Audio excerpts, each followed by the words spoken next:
Fellas, this one's for you. There's a lot of news coverage at the moment about the rise of misogyny, especially amongst school kids, citing online influence as part of the reason why it's got so bad. And it did occur to me, we've got this slight issue where we've got extremists, I won't name them, but you can probably imagine who, spouting absolute bile on the internet. And the joy of the internet is that you can always find someone with your view these days. It's not like going down the pub where not everyone might necessarily agree with you. These days, whatever your thoughts on any subject, you will find people on the internet who agree with you, and that gives you validation. I think that's why we're seeing this rise in some quite extreme views against women. It was all going so well, after the 60s, women, well, even going further back to the women getting the vote. Back in the early 1900s, that kind of began the rise of an equality movement. And on the face of it, we had kind of got there. We were trying to, balance salaries, etc., and deal with misogyny in the workplace. Sadly, some police forces have found that to be more of a struggle. Some very sad and very extreme cases. But generally, you kind of felt the overwhelming impression was we were getting better as a society. And hey, we were lambasting other religions for treating their women poorly when we were definitely treating our women well. Well, unfortunately, it seems that's not the case at all. And I think one of the problems is the more moderate people who fully embrace women in the workplace and having a role in life tend to just be a bit quieter because they're not extremists. They're not screaming about the empowerment of women. They're just kind of quietly allowing it. And there's an element of that in the trans world as well, but perhaps that's a video for another day. But yeah, sadly, we are seeing this rise in extremism, and it's targeting schoolboys in particular. And that's kind of why I wanted to make this video, to give an alternative voice. Because, I've been there. When I was at school, I had a torrid time. I was skinny, I was gawky, I was definitely not one of the cool kids.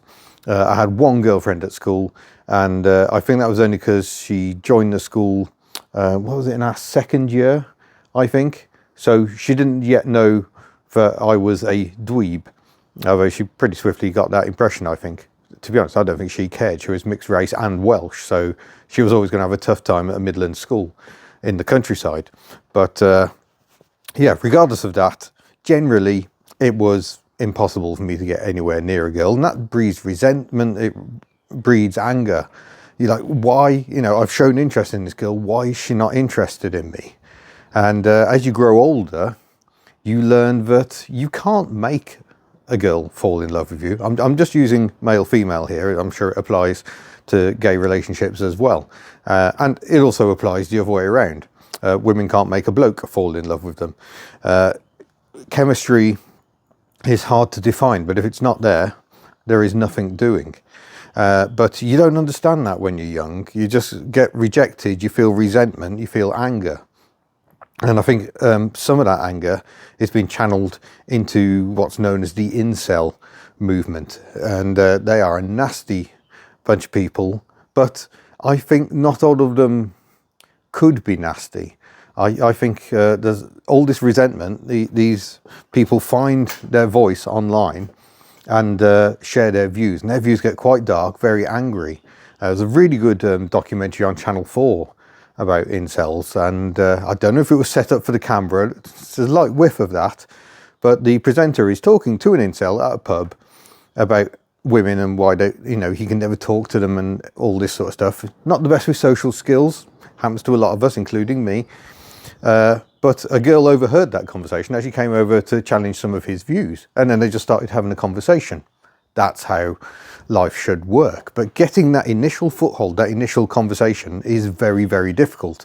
And when you can't achieve that, you do get angry. But yeah, it's misplaced because you cannot make someone fall in love with you. They may, if you just strike up conversation, have a chat, you may find that you have more in common and good times could be flowing. But you can't take your anger at struggling to get that first step into action and turn that into anger against women. Some of these people have deeply, deeply unpleasant views about women, and they're influencing young lads who are feeling that hurt, feeling that anger. Just as much as, you know, the magic potion pills, the pheromone sprays and everything that young lads have been tempted with over the years. Wear this pheromone spray, women will immediately be attracted to you. Utter rot. Someone's just selling funny smelling water for an absolute bomb. And this is it's the same sort of thing. It's targeting these people because they know it's a ready audience. And it's creating this real problem with misogyny. It's really, really bad. And I think unless more moderate people start speaking up about it, nothing is going to happen. And yeah, it's an emotive subject, and it feels a bit weird. You know, I'm a car channel primarily, but I can't stand by and just let this happen. You know, I'm stepfather to an 18-year-old girl, and realizing the sort of abuse she's likely to get. I mean, even online comments towards women content creators or whatever can be absolutely awful, very targeted and very, very nasty. We've seen plenty of it with Miss Hubnut on the channel over the years. Steph, iDriver Classic, gets plenty of it. I know other content creators have given up creating content because they couldn't cope with the comments. They're absolutely awful. It's the last thing we want. We want to be encouraging more women to get involved in the world of cars, not saying, no, I don't come here for women. Literally comments we have had, I don't watch this channel for women. And you're just like, but it's just a person who's having fun with cars. That is the point of the channel. Doesn't matter their gender, doesn't matter their background. Just be a bit more accepting. This is not a man's world, unfortunately. It is our world. And I think we need to try a bit harder to make it a bit more inclusive. I mean, some of the comments, I mean, Steph gets so many comments about her appearance. And Miss Hubnut has had a few of those as well. I mean, don't get me wrong, I get comments about my appearance. If I dare grow my hair a bit too long, it's exactly the same sort of people, the keyboard warriors sat at home, who start kicking off about it. But compared to female content creators, it's very, very little. And it's deeply, deeply concerning, especially when you have a young female adult in your life. It's a concern, because I remember what it was like to be young, and I do just about. And yeah, our approach to women was not always the best. I know instances where blokes have got so angry with someone who hasn't liked them, but you can't force that. And I think that's probably the biggest lesson I would give myself if I was able to talk to teenage me, is don't waste your energy on chasing a lost cause. It's pointless. You can try and win a girl over. If you win the girl over, brilliant. If you don't, chalk it up to experience, move on. Yeah, that would be a good lesson for myself, I think. But yeah, there's definitely instances in my own history where I look back and think that was not the right thing to do. And I think it's important to be able to do that. I mean, I tend to brood on mistakes anyway. It's kind of part of my nature, going back all the way through my history. But yeah, it's just a frustrating time. It's deeply, deeply concerning. We should not have kids at school refusing to speak to female teachers because they're convinced that all females are evil and have it in for them. It's not a healthy state of affairs at all. So yeah, hopefully we can do better as a society. We certainly try our bit on HubNut. We've always been opening and welcoming to everyone from all walks of life. We're not interested in who you are. Well, I mean, we like to talk to people at shows and stuff, but we're interested in how you are. And we've been really fortunate to breed a really open, welcoming following on HubNut, which has spread into Rustival. Rustival is such a welcoming area, and we're just trying to breed a bit more positivity. There's so much negative in the world.